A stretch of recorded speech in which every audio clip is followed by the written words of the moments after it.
Welcome to your Tuesday lunch break. I'm Tanya Rivero. Twitter's struggles with user growth have caught up with the company. The messaging social media service announcing it will slash up to 8% of its global workforce. WSJ Technology Deputy Editor Brian Fitzgerald is here to discuss what this means for the company and investors. Hi, Brian. Great to see you. Thanks. So we know that Twitter has 316 million users. No small number, nothing to sneeze at, but it has had trouble adding user growth. Is that right? That's right. Yeah, they've grown very slowly, and a lot of times the company's compared to its peers in social media, which may not always be fair. But anytime you have this conversation about user growth, they're thrown up against Facebook, right? And it's wholly unfair, right? Because they're two different, really platforms. People use them very differently.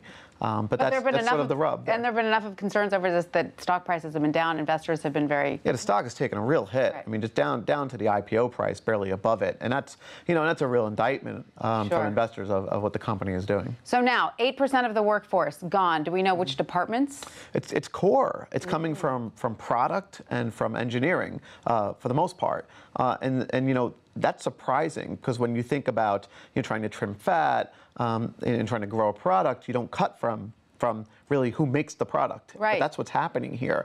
And we're still trying to get a handle on what the company's trying to do there. But the sense is that whenever you cut from those core areas, it tends to be about trying to become smaller so you can be faster. Right. And so how is in early trading? How's the market responding? Well, the stock's up, and the stock's been up a little bit when CEO Jack Dorsey was named. Project Lightning launched. That's the new Moments part of Twitter, and now this. It's not. So the market's reacting positively to it. Right. He took on as full-time CEO last week. Of course, Jack Dorsey has his hands full. Do we know what other sorts of changes may be afoot at Twitter? I would think, with Twitter, everything's on the table, because they're really just trying to figure out how to get people to use the product. I mean, that's really the problem with Twitter, is that, they have a rabid core base that's been there from the beginning.